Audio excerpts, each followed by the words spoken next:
Well, greetings and salutations, everybody. Welcome to Open Mic here on my YouTube channel. I'm, of course, your host, John Campea. Now, every day on the John Campea Show, we take a little bit of time, take some live questions, but on Open Mic, it's all it is. Open forum, open mic all the time. Now, sorry about the John Campea Show earlier today. We had some technical difficulties.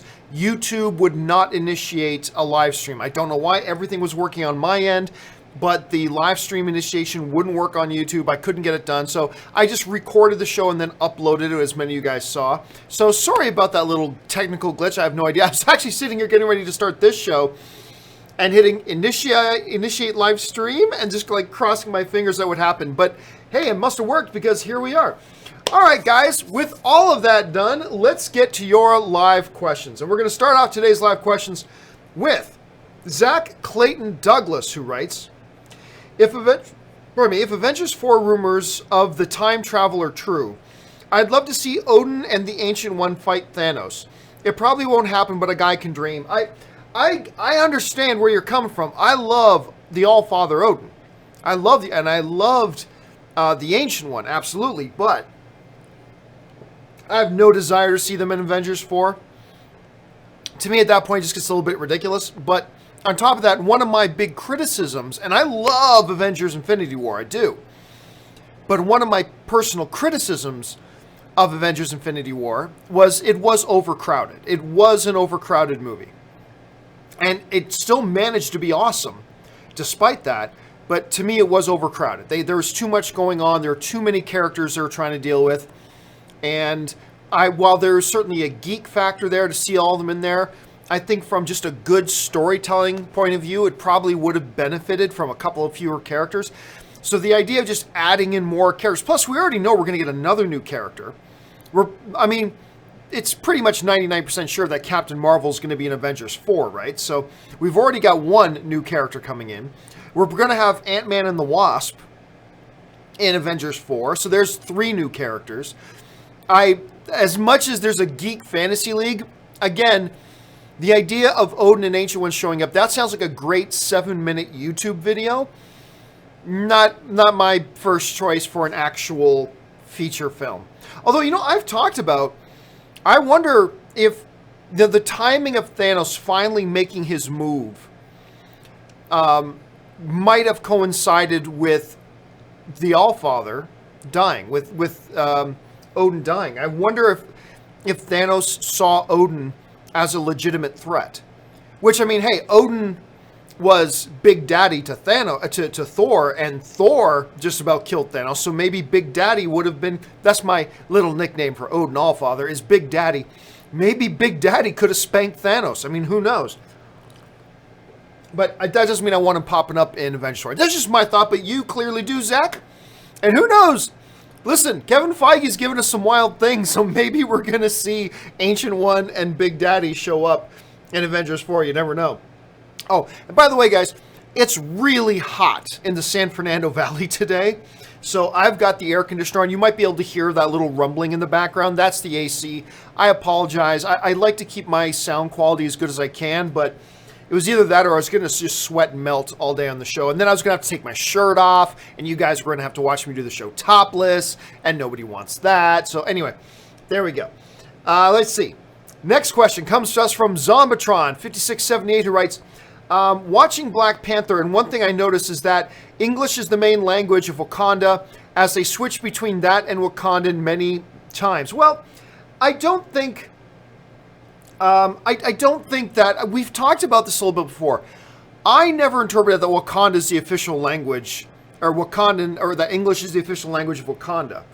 I think we've seen, there are lots of cultures that will slide back and forth in between English and whatever their name. Like, for instance, Anne's Family used to have this show on. I guess it's like the #1 show in the Philippines. It's called Wawa Wee. I think the actual name of the show is called Wawa Wee. I could be mistaken about that, but I'm pretty sure it's Wawa Wee. Anyway, so they would have this show on, and I guess it's from the Philippines. And one of the things that I noticed was that they'd be speaking in Tagalog, and then speaking in the same sentence, blah blah blah blah blah blah. So then I said to her, Carrie, blah blah blah blah blah blah blah blah, and then I looked at my car and blah blah blah blah. The blah blah blahs is when they're speaking Tagalog, right? And I found that even on this big national Filipino show, I found they were kind of weaving in and out of English and Tagalog. And my Italian family does it. They'll be speaking Italian, and then in the same sentence, they'll be speaking some English, and then Italian, then English, then Italian, then English. And I'm sure a lot of you guys who come from like immigrant families, you probably have seen the same thing. So it honestly didn't faze me that much watching that in Black Panther. It didn't faze me much at all, to be honest with you. Okay. Anyway, Luke1234 writes, where would you like to see the Terminator franchise go? I want to see them kill all humans and then bring order through the galaxy planet by planet. Well, I don't know. Like the whole question about where would you like to see this franchise go? Honestly, I've adopted over the last couple of years this philosophy of I don't care. I want to see what the filmmakers come up with. I don't want them to do what I think they should do. I want to see what they come up with. Because, 8.5 times out of 10, what they come up with is better than what you thought. Whether you admit it to yourself or not. 8.5 times out of 10, what they thought of was better than what you thought of. So with the Terminator franchise, I don't know. I don't care. I just want to go in and watch the movie and be surprised. I want to go in, watch the movie, enjoy the movie, be surprised a little bit, and hopefully have a good time. Obviously, I don't want to see them destroy all humans. But what they're doing with this new Terminator is interesting in the sense that they're pretending that all the Terminator stuff that happened after Terminator 2 doesn't exist. Some of you may not have heard that. But this new Terminator movie they're working on imagines that the last Terminator movie was Terminator 2. That's it. It just pretends all the other Terminator material that's been out there does not exist and never existed. So this, in many ways, this new Terminator film is Terminator 3. In many ways. Because it is the new sequel to Terminator 2, pretending all the other stuff doesn't exist. So we'll see if that kind of a gambit pays off for them or not. I think it's an interesting choice. It certainly gives them an easier time in dealing with the convoluted mess all the other Terminator films have created. And oh my God, they've created a mess. Even before Terminator Genisys, it was a mess. So it's going to be interesting to see where they go. But yeah, again, I don't have an opinion about where I think they should go or where I want them to go. I just want to see the movie and see what they do. And that's just kind of as a film fan, that's just the mindset I'm bringing to it. Okay, Dimsum05 writes, have you seen the trailer for Searching? I have not, actually. Reminds me of that one episode of Modern Family that took place in Claire's MacBook. Can't wait. I do like that episode. Oh, God. What's funny? Getting off on a little bit of a sidetrack here. I really love Modern Family. And for the life of me, I don't know why, but about 2 years ago, I stopped keeping up with it. Like, I haven't watched a new episode of Modern Family in 2.5 years. And I don't know why. I love that show. I think it's a brilliantly written, very crisp, written, wonderfully performed show. I think it's wonderful. I think it's really funny and great. And just for whatever reason that I cannot explain, I just suddenly stopped watching it. So I keep getting reminded. I got to get back on that. I got to start catching up on Modern Family. But anyway, no Dim Sum. I haven't watched the Searching trailer yet, so can't really give an opinion on that. But thank you for reminding me about Modern Family. Okay. Zombatron 5678 writes, also, in Avengers 3, they used the River Tribe battle cry, despite all the Wakandan warriors are said being from the Border and the Jabari tribes. And no, it wasn't just the Border tribe. I believe, I have to go back and look again, but I know it wasn't just the, even before they started talking about the Jabari, they're talking about all the people they're getting together, and it was Border tribe, but I thought River tribe was one. I could be mistaken, but I know it was more than just those. It's been a little bit since I've seen Black Panther last. It's funny, just last night, Ann and I were saying, we got to stay in some night this week and just watch Black Panther again. Interesting. I'll have to go back and look at that. Let's see. ZOMG Ruler writes, is BVS considered an avant-garde movie? I wouldn't. It's a pretty straightforward comic book movie. I wouldn't, and that's not a bad thing, by the way. Saying it's a pretty straightforward comic book movie is not a bad thing at all. I certainly, I mean, anybody can call any movie they want avant-garde if it hits them that way, but not me. I wouldn't consider it that at all in any way, shape, or form. All right. Ben Rayner writes, thoughts on Phenomena with Travolta. Honestly, didn't like it all that much. I was excited because it looked like a comedy that was let down because it was like a heavy drama. Well, I mean, heavy dramas are awesome. I just didn't think it was a very good heavy drama. Or drama in the least. Yeah, the movie just fell flat for me. And there's a couple of movies.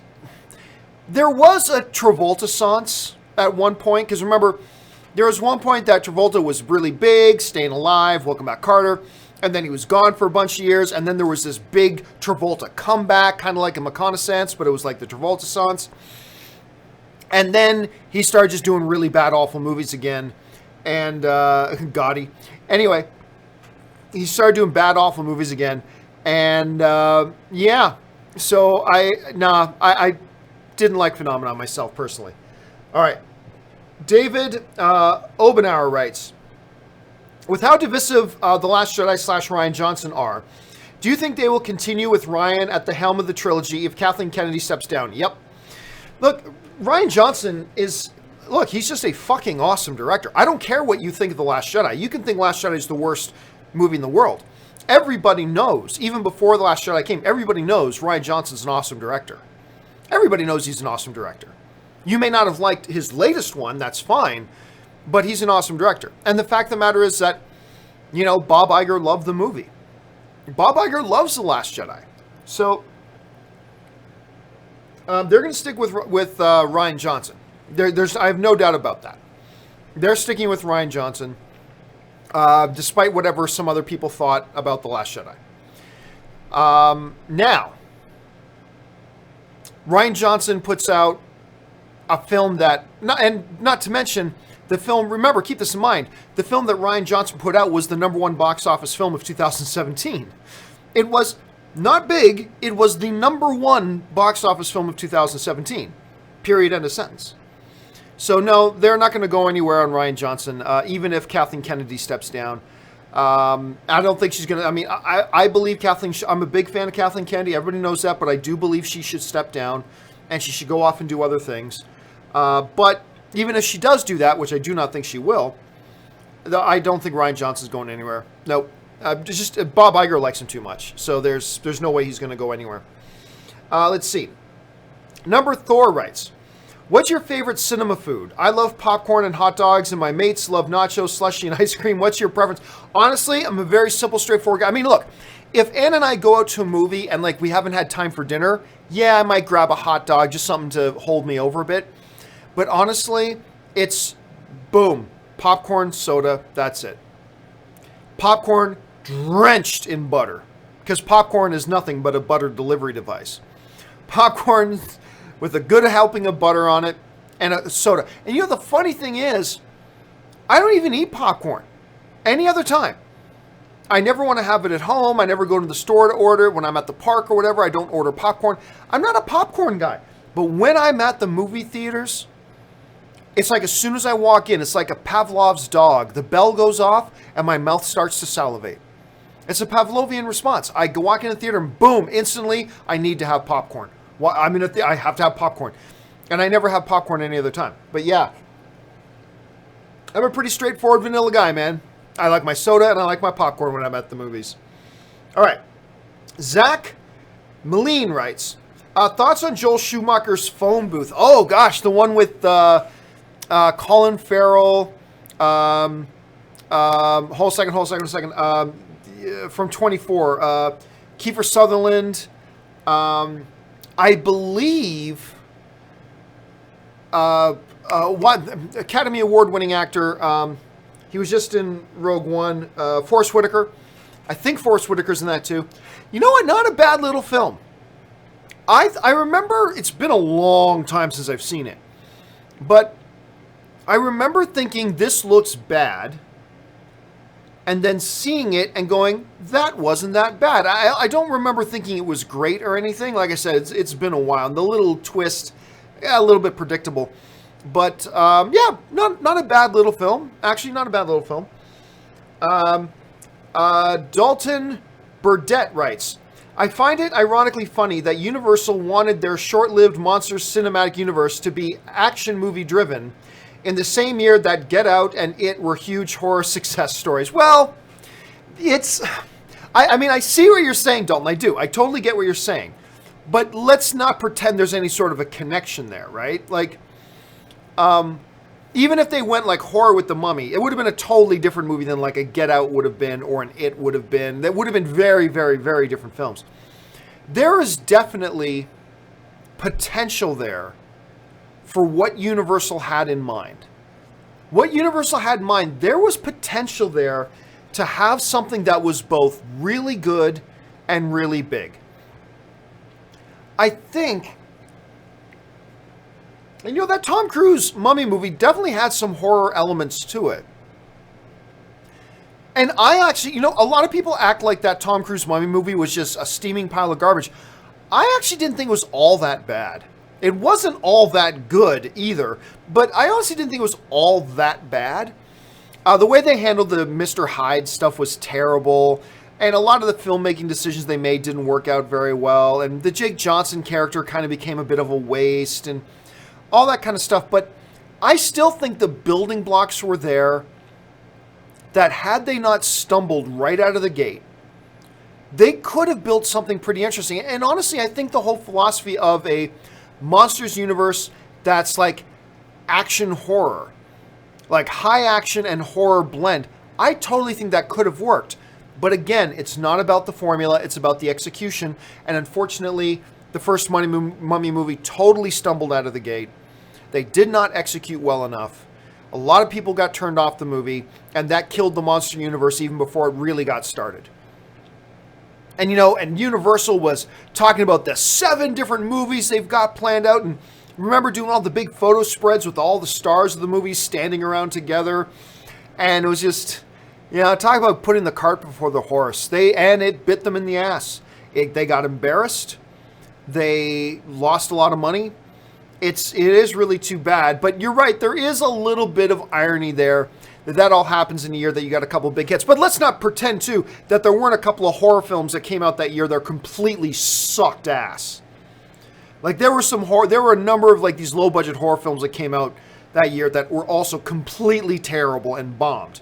So let's keep that in mind too. Let's not take the one exception and prove that it's the rule, you know what I'm saying? But there is an irony there. You're absolutely right about that. Okay, the number Thor writes, best Jean-Claude Van Damme movie for your thoughts. Well, my favorite Jean-Claude Van Damme movie will always be, why am I forgetting, Kumite. Why am I forgetting the name of the movie? The one with Bolo Young. You are next. It's not called Kumite. I don't know why. Hold on a second. I don't know why I'm freezing on the name of the movie. I'm just going to look it up. Bloodsport. Why was I freezing on that? The theme song is called Kumite. Kumite.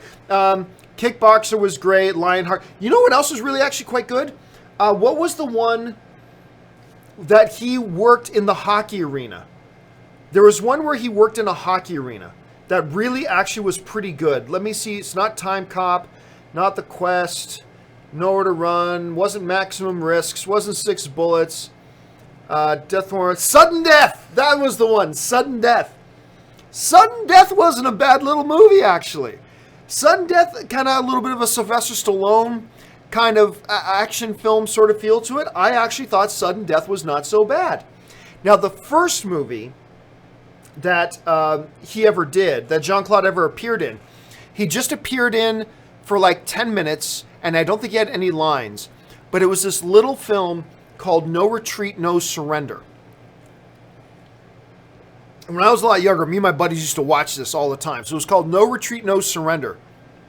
And it's about this kid who gets visited by the ghost of Bruce Lee. And the ghost of Bruce Lee decides to train this kid in martial arts.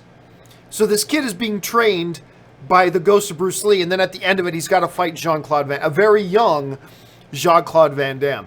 So that's always a kick as well. But yeah, I'm going to go Bloodsport. Bloodsport will probably always be my favorite Jean-Claude Van Damme movie. Let's see. Aaron Wright writes, Why does Gotti have 0% critic rating and 71% audience rating on Rotten Tomatoes?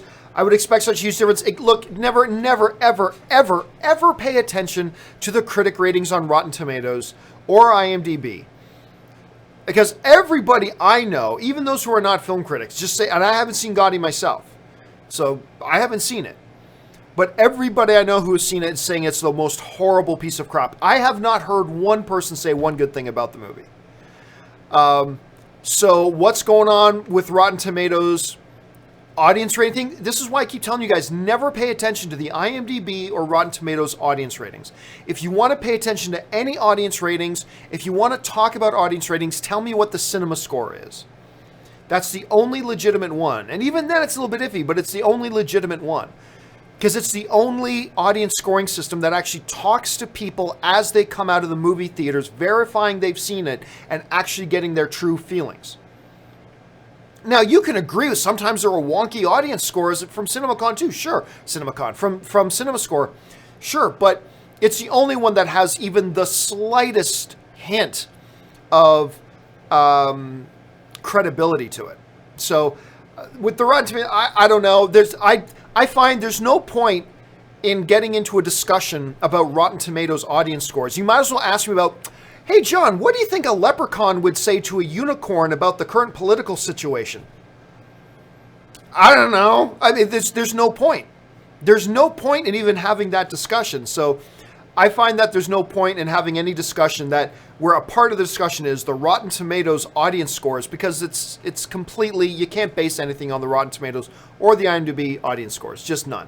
All I know is that I haven't talked to a single person, and I haven't seen it myself. Now, maybe I see Gotti and I like it. I don't know, but I haven't talked to a single person who has said anything other than the movie is pure garbage. So, I mean, take that for what you will. All right. The number Thor writes, thoughts on the Bruce Lee biopic Dragon, the Bruce Lee story with Jason Scott Lee? I liked it. It wasn't a great film. Now, I also understand it wasn't all that completely accurate. And it's been a lot of years since I've seen that, too. I mean, it's been forever ago since I saw it. But I remember liking it. I thought it was pretty half decent. Well, let me just bring it up. What was the name of the girl?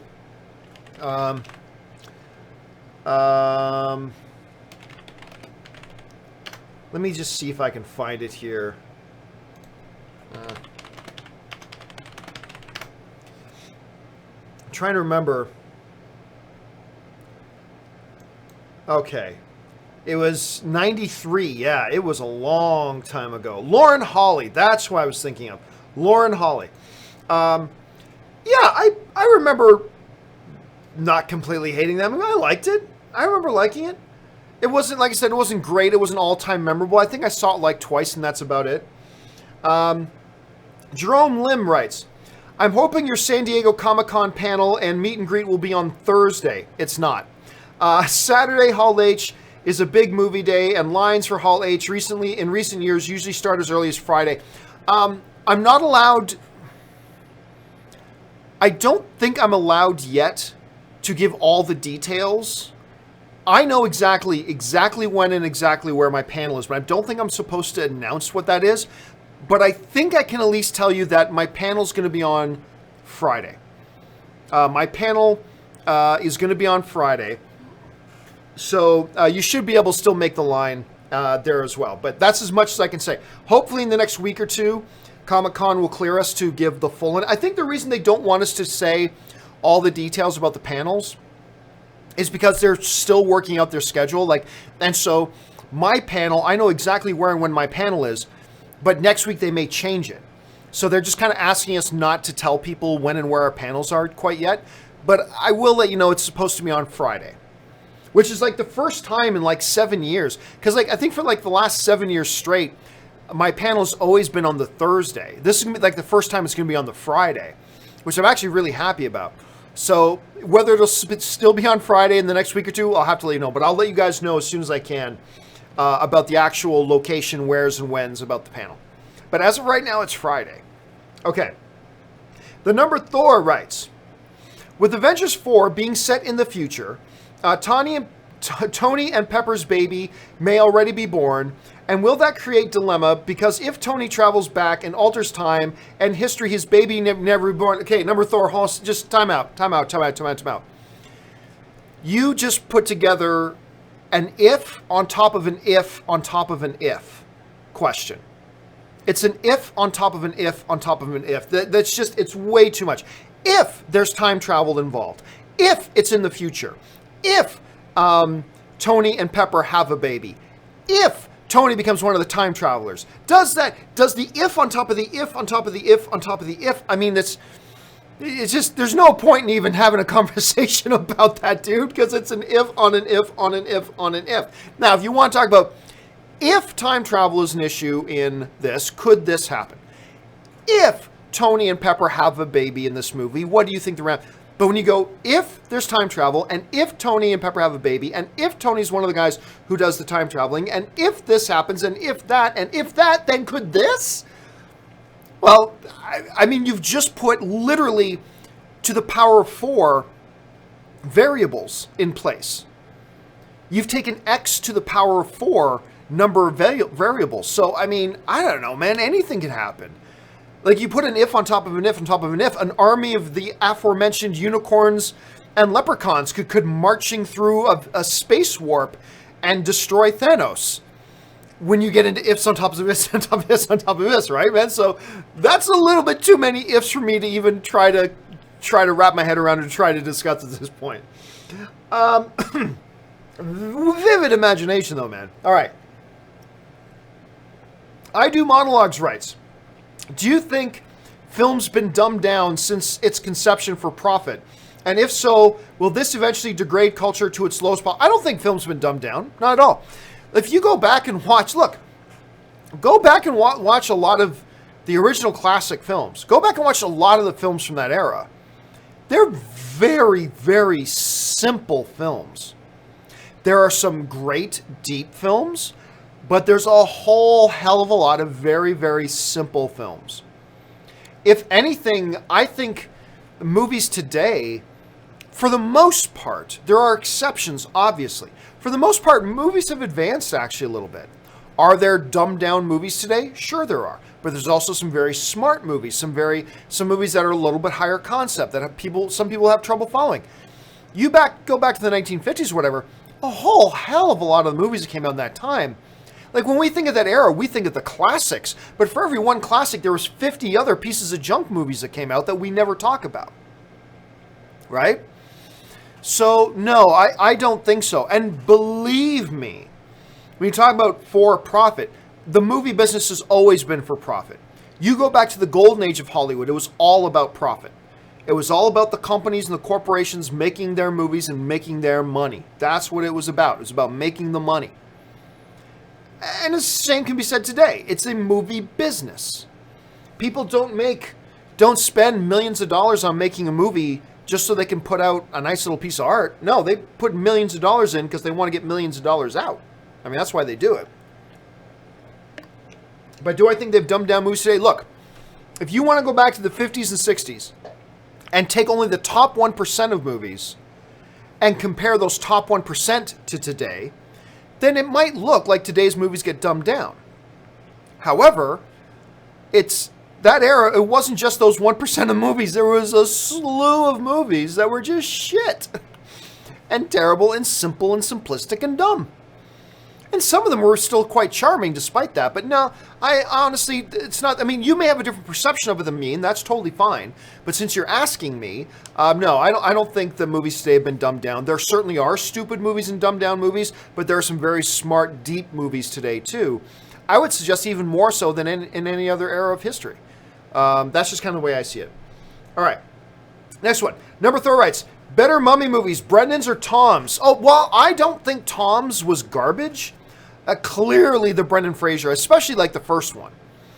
Clearly the Brendan Fraser, I got a big kick out of the mummy movies. I really did. Particularly the first one. So while I am not one of the guys who hates on Tom Cruise's mummy movie, I'll still say the Brendan Fraser one, at least to me, was pretty easily head and shoulders better than the Tom Cruise one. I mean, it's subjective. Different people have different opinions, but that's just kind of how I see it. All right, let's move on here. Next one comes to us from Krieger119, who writes, saw Sicario 2 last night. Oh, interesting. Big disappointment. When it takes a left turn like it did in the trailer, smacked my head in one part. The theater literally said, get the fuck out of here. I'll tell you what. I was really excited about Sicario 2 until they put out that trailer that basically gave away the movie. And it's not a spoiler for me to talk about because it's in the trailer.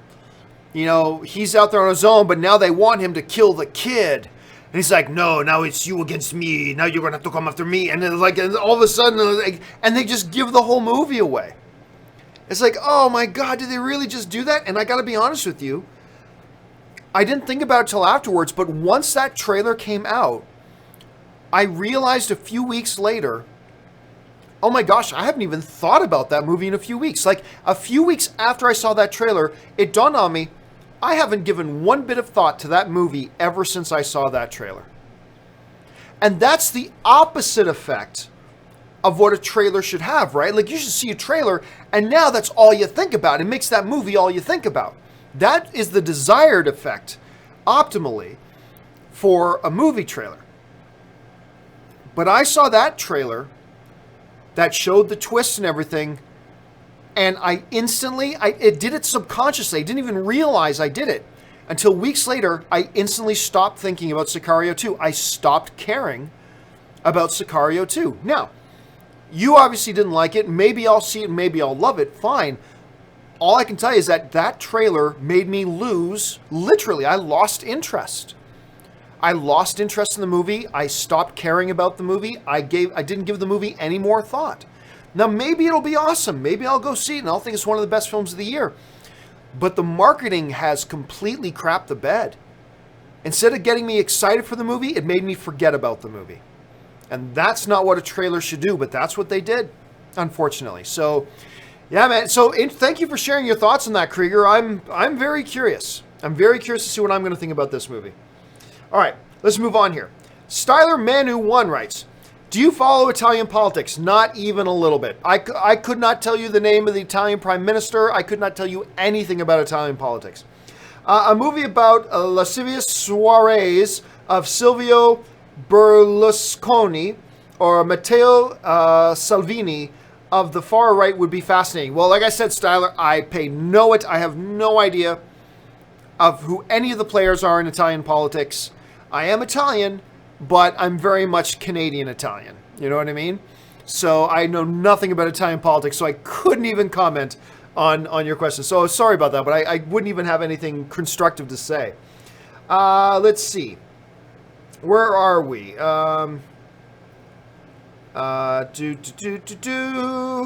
Okay, here we go. Murray Reich writes, I hope this whole Dervand drinks option. Oh, I see. In the next question, you got order food and drinks. Okay.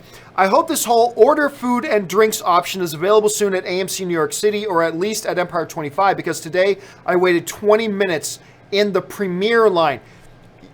Okay, for those of you who haven't heard me talk about this, for those of you who have, I apologize, but for those of you who haven't heard me talk about this, here's a bad thing and a good thing. Bad thing. If you're an AMC Premier member or Premier Stubs member, when you go to an AMC theater, you have your own concession line. Yay! Unfortunately, though, if you go to a busy theater, they'll have 5 registers open for non-Premier members and like 1 or 2 registers open for Premier Stub members. And if there's a lot of Premier Stub members in your area, you end up waiting in line just as long as everybody else. And I've gone and gotten in line at my Premier Stubs line and have been in line for 20 plus minutes before just to get a popcorn and a soda, right? It's horrible. Anyway, AMC, and I've got my phone here. So AMC, let me see if I can find the AMC app. Here it is. On the AMC app, I'm just opening it up right now. They now have an option on the app that says, you might not see it right down here, right there. That little thing, it's a little soda pop icon. It's food and drinks. So you tap that food and drinks button, and what it does is it brings up a list of theaters. Now you can see there's only 4 theaters right now. Burbank 16, AMC, Mesa Grand, AMC Fallbrook, AMC Arrowhead. So there's 2 AMC theaters in Arizona, 2 AMC theaters in California. Fortunately, the AMC Burbank 16 right there, that's the theater that's a 10-minute walk from my house. So that's the theater I go to all the time. So I click AMC Burbank 16 and, and it brings up this thing that says order now. I can hit order. And it brings up the full menu that they have. I can pick popcorn, drinks, sandwiches, full meals, treats, chocolate bars, whatever. I can pick what I want. So I'll hit popcorn, brings up the different types of popcorn, and I pick it all out, and I order it, and I pay for it with my phone, and then I tell it what time I'm going to be at the theater. So I say, hey, I'm going to be there at 8 o'clock. Then I get to the AMC Burbank 16 at 8 o'clock. I don't get in line. There's a window there with the pre-ordered food, and there'll be a box there at 8 o'clock with my name on it, and in the box will be whatever it is I ordered. It's glorious. I love it. I love it. So now I just show up, walk in, go right to the window, get my food, and go right to my seat. Easy breezy. It's fantastic. So here's hoping, Murray Reich, I'm sure they're doing it just in these 4 theaters to work out the kinks, make sure it works. I am in love with this system. And then once they kind of verify and work out the bugs, then I'm sure they're going to roll it out much wider. And I'm sure one of the first places it'll pop up is the AMC Empire. Like, I'm sure that'll be absolutely one of the big first places that'll pop up. So, yeah, there you go. All right. Let's see. Next one comes to us from Krieger119, who writes, I know it's early, but chances on Incredibles 3. You know what? I don't care how much Brad Bird says, yeah, no, I'm not really interested in doing sequels. Incredibles 2 just obliterated the opening weekend box office record for animated films and became the number 8 all-time opening weekend for any movie. It just beat out Captain America Civil War. The number 8 opening weekend of all time is Incredibles 2. Beat the previous animated record by more than $45 million. Didn't just beat the record, it destroyed the previous record. This film is going to join the $1 billion club. I feel pretty safe in saying that at this point. It's easy to say it at this point, but so I feel pretty safe in saying at this point it's going to join the $1 billion club after it already shatters the record. But I'm telling you, man, when you have a film that joins the $1 billion club, there are meetings right now.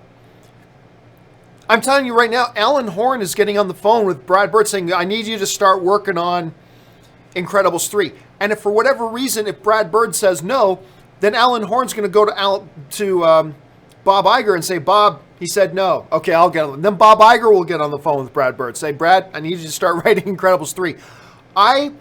Let's put it this way. Whether it'll happen in 2 years, in 5 years, in 7 years, I don't know. But I would be shocked, completely shocked, if they didn't do an Incredibles 3. They got to do an Incredibles 3. Just the pure business of it says they've got to do an Incredibles 3. And there's going to be a desire for an Incredibles 3. There are going to be people calling out for an Incredibles 3 because this movie's freaking fantastic. This movie's wonderful. Now, whether you think it's as good or better than the first one, that's up to you, but it is amazing. So, now, then the question comes, what do you do with it? I would kind of hope they would fast forward a few years and have it so Jack is now Dash's age, and Dash and Violet are now like senior high school. Violet's maybe getting ready to go to college, whatever. But I think they need to fast forward it a bit, or just pick it right back up there again. I don't care. I just want more Incredibles, and I cannot wait to go back and watch Incredibles 2 some more. I'm going to watch it like 4 or 5 more times. I love that freaking movie. Let's see. Number Thor writes, thoughts on the movies Cowboys and Aliens? Not so good. You know, I was at the world premiere of it, and it was the first time I got to interview Harrison Ford. And they did the very first screening for it in San Diego during Comic-Con. So I was there. Not a good movie. Not a good movie. It wasn't horrible. Had some upside. It's one of those movies that had like 18 different screenwriters, which is probably not so good of a thing. Yeah, like I said, not a completely wretched, horrible movie by any stretch, but not a good movie either. Nope, no sir, not a good movie. Number Thor follows it up for $50 million. There's not a lot I wouldn't do for $50 million. For $50 million, would you rather fight Undertaker in a Hell in the Cell and get hit with chairs and busted open and all that stuff, or fight Khabib in the Octagon? Your choice. I'll fight Khabib. You know why? Because I'll dance around the ring a little bit, and then the moment he does this to me and gets his hands on me, I'm tapping. Tap. End of match. Ring bell. Thank you. Give me my $50 million. I mean, my God, one of the best things and horrific things ever in the history of the WWE was Mankind versus Undertaker in the Hell in the Cell. If you guys, if there's any of you out there who have not seen this, wrestling's not real, but wrestling ain't fake either. If you have never seen one of the most legendary things ever to happen in wrestling, go on YouTube and look up Undertaker, Mankind, Hell in a Cell. It is one of the most jaw-dropping, scary, ridiculous things you've ever seen, and it cemented Cactus Jack, Dude Love, Mankind, whatever you want to call him. It made him a wrestling legend forever. What he did I don't know that you can ever equal it without killing yourself. What he did to put on a show for people was crazy. Just crazy. So if you have not seen what he's talking about, but anyway, getting back to the question, would I rather go through that or fight Khabib in a UFC fight? No problem. I can tap anytime. Or say, go ahead, Khabib, land one good shot, right behind my ear. Land one good shot behind my ear. That'll put my lights out. And there, the match is over. So, and then I'll collect my $50 million check. So easy. I will take the Khabib fight. Murray Reich writes, the only thing that I remember about Jurassic Park 3 is Alan. I remember a bunch about Jurassic Park 3. I didn't hate Jurassic Park 3. It had its upsides, like every Jurassic Park movie. It has its upsides. But yeah, not a tremendous, you're right, Murray, not a tremendously memorable film by any stretch of the imagination. Let's see. Styler Manu writes, I was glad to hear your mother's surgery was successful. Thank you so much, man. I'd like to take this opportunity to wish her a speedy recovery. Well, thank you so much. That's really, you know what, my mom's the best mom in the world. Like, she watches every single one of my shows. She watches every single one of my shows.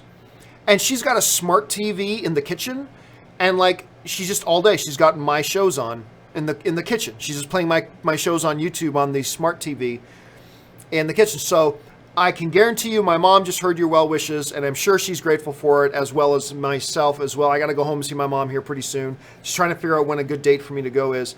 But thank you so much for sharing that, Styler. I really appreciate it. Okay. Harry Schlauer writes, John, how the heck is Blumhouse respawning Spawn with $12 million budget? Will we even see Spawn at all? Man, if he's going to be in it for a minute, then I'd rather stay home and rewatch Birdemic. Well, I mean, look. Remember District 9? And all the CGI aliens in that? You know what the budget on that film was? $30 million. I have been arguing for years that studios spend far too much money than they need to on these movies. And every once in a while we get these movies that come along that prove the point. District 9 was a great example. That movie's loaded with some great looking visual effects of CGI creatures and monsters and all that kind of stuff. And they spent like $30 million in that movie. So, how can they do Spawn for $12 million if it's being done for $12 million? Blumhouse will find a way. And by the way, maybe we will only see Spawn for like 5 total minutes of screen time, but maybe it'll be one of the best films of the year.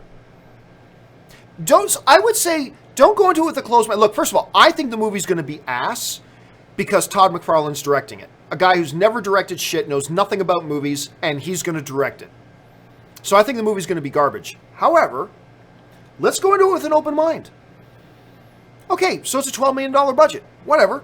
Maybe they do something amazing with that $12 million.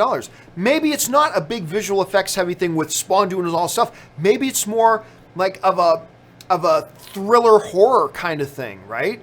And maybe it's just awesome. Maybe it's just awesome. So let's not create these artificial checkboxes and say, unless you do this, I'm not going to like the movie. No. Let's put that aside. And let's just go into the movie with an open mind. Look, I already think the movie's going to suck, but even I'm going to take that expectation and leave it at the door. Let's go into the movie with an open mind, and maybe we'll be pleasantly surprised. So, I've been saying forever, you don't need to spend $100 million to make a big movie. Let's see what they do. And Blue Mouse has been doing a pretty good job about really stretching a production budget. So let's see what happens here. Let's see. Sean Shelton writes, thoughts on Space Jam? Is Space Jam 2 dead? I haven't heard anything about Space Jam 2. It feels like every 2 or 3 years, something about a Space Jam 2 comes up, whether it's LeBron or whatever, and then it just goes away. I've heard nothing new about that. I'll be honest with you. I am not a lover of Space Jam. I know everybody else out there, it's one of their most beloved childhood, cherished movies that they loved watching. I never thought it was all that good. I always thought it was kind of dumb. Not that I don't think it's bad, but it doesn't at all hold the same special place in my heart as it does for a lot of people. So that's just kind of my opinion. But yeah, as far as Space Jam 2, I don't know that it's dead, but I have certainly not heard anything about it moving forward at this point. As soon as I hear anything, I'll let you guys know for sure. All right. I just got a few minutes left here. Ben Rayner writes, who has a bigger heart on, Cameron for Avatar or Filoni for Ahsoka Tano? Probably Filoni for Ahsoka Tano. I don't know what it is about that dude and Ahsoka Tano. I mean, I'm pretty sure he spanks it to his own hand-drawn pictures of her, probably on a nightly basis. And I don't like the character. But hey, whatever, you know what? It's a character that he's got an attachment to. I think most filmmakers have a really solid connection to some character that they've worked on or worked with. It's nothing wrong with that. I mean, I just get pissed about it just because I don't like the Ahsoka Tano character. That's the only reason I get pissed about it. Honestly. I mean, if I liked the character, I'm sure I would think it was perfectly fine.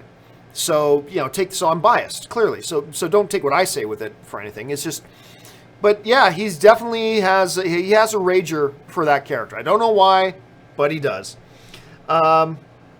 Chris Martin writes, love the new Halloween trailer. I hate horror movies, but the fact that they got Jamie Lee Curtis and Nick Castle respectively, can't wait. Look, I have not been, I could care less that they brought Jamie Lee Curtis back, even though I love Jamie Lee Curtis. I could care less about any of that stuff. I don't care that it's the true sequel to the first Halloween, kind of like how the new Terminator is going to be a true sequel to Terminator 2. I couldn't care less. I'm not a fan of Halloween. I have not cared one bit about this Halloween movie until that trailer came out. And that trailer got me singing a different tune. I liked the trailer. And for the first time I went, I'm interested in seeing this. I'm curious about this movie. I want to see this movie now. And I have not said that about a Halloween movie ever in my life. And now I'm interested. So yeah, that says a lot about the trailer. That says an awful lot about that trailer, Chris. All right, let's move on here. Brandon Torres writes, are you making a new Getting Started on YouTube? Yeah, at some point I will. I'll put together a new Getting Started on YouTube video. Like, I'm doing my panel at Comic-Con this year about creating and growing a YouTube channel to contribute to the online fan community in a positive way. So that's the theme of the panel this year. I'm not just, a lot of people ask me, are you going to film it and put it on YouTube? No, we're not filming it. It's not going to be on YouTube. This is a Comic-Con exclusive presentation. But at some point in the future, hopefully within this year, I'll have the time, because I really want to put it together well. Look, for the most part, though, most of the stuff in my first video that I did on Getting Started on YouTube is still pretty relevant. So I don't feel like there's a big rush to do another one, but I will at some point. I definitely will at some point. History Soup writes, will they youthify Fury in Captain Marvel? Probably. I mean, I think you got to, right? Like, if he's supposed to be 25 or 30 years younger, they'll probably do something like that. I mean, or for all I know, he time travels. I mean, it's a comic book movie. Anything's possible. But I have a feeling they'll youthify him, which also makes me think he's not going to be in the movie all that much, because that can become expensive and tricky. But my guess right now is that, yes, they will youthify Fury in Captain Marvel. And probably a little bit for Agent Coulson as well. Because remember, Clark Gregg is also going to be back as Agent Coulson in Captain Marvel. So they'll probably youthify him a little bit too. Sean Donahue writes, did you leave Collider because of Ellis's bad jokes? Well, I'm not going to talk about why I left Collider anymore. I've talked about that ad nauseum. All I'm going to say is this. Mark Ellis is a great comedian. Mark Ellis is a fabulous comedian. He's a really, really good comedian. Anyway, Murray Reich writes, somebody was snoring near me while watching the movie. How rude. Well, I'm sure they didn't do it on purpose. I mean, to me, if somebody doesn't intend to do something, I don't know that it's rude, if it was not their intention. I'm sure whoever was in a movie did not pay money to go in to sit down and fall asleep. They just fell asleep. So I wouldn't consider it rude if it was unintentional. It comes across as rude, yes, but if it was unintentional and they meant no offense by it, I wouldn't hold it against them too hard, Murray. I wouldn't take it too hard. All right, last couple of questions here. Kalis Menon writes, thoughts on the film 1 Hour Photo? Oh, great. It's one of Robin Williams' great performances. It's intense. I mean, that's the best word to describe 1 Hour Photo. It's intense. I quite like that movie. I liked it a lot. ZCM Zombie writes, can you explain The Quickening from Highlander, please?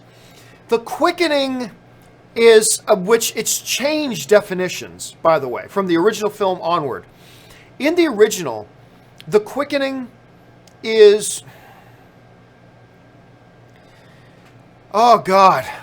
How do you explain it? You know what? Let me see. I know this one website that... Hold a second.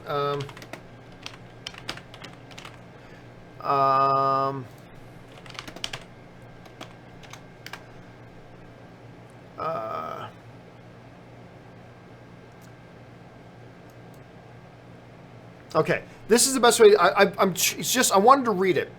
The Quickening is a phenomenon in the Highlander films and television series. Beheading a character known as an immortal produces a powerful energy release from their body called a quickening. So what happens is, if you're an immortal and you kill another immortal, something happens called the quickening, where you basically absorb that immortal's power and essence. Now, there's some people sometimes said it also passes on knowledge. In the television series, this is important.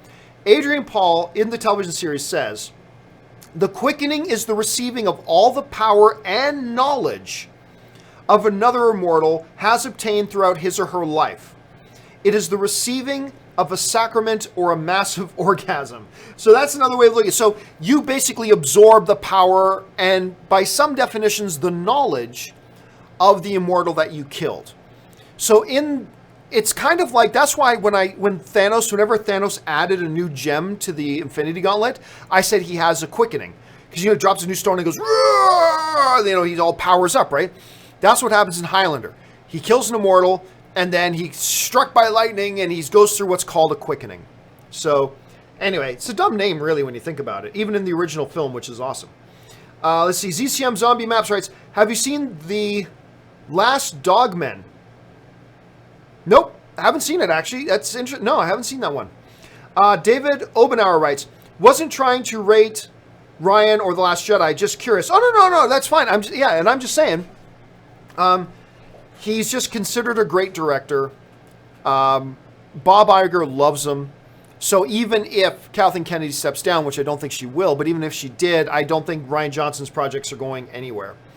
Alan Gonzalez writes, saw Train to Busan. It's awesome. Train to Busan is awesome. If you haven't checked it out yet, check it out. It's on it's on Netflix.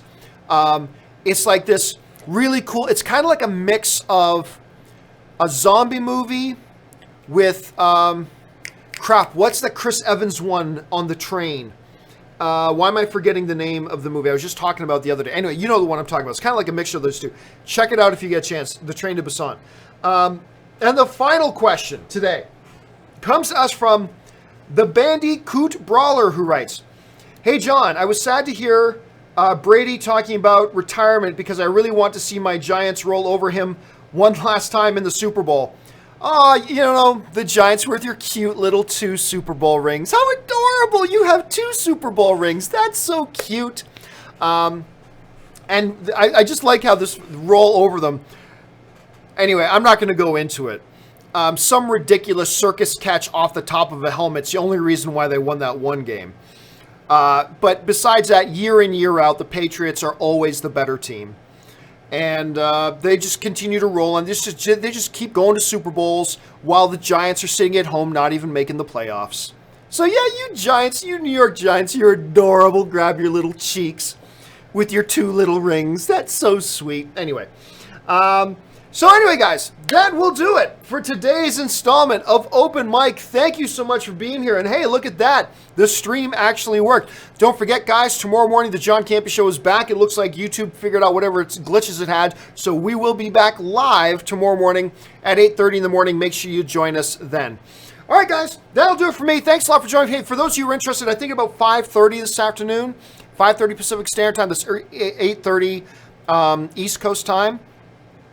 Ann's not getting back till 6:30 tonight, so I'm going to play a little bit of Warcraft and just do some play and chat at 5:30. So if any of you are interested in coming along as I play some Warcraft and talk movies as we do it, come on back and join me at 5:30 Pacific Standard Time. All right, guys, that'll do it for me. Thanks for joining me. My name's John Campea, and until the next video, bye-bye.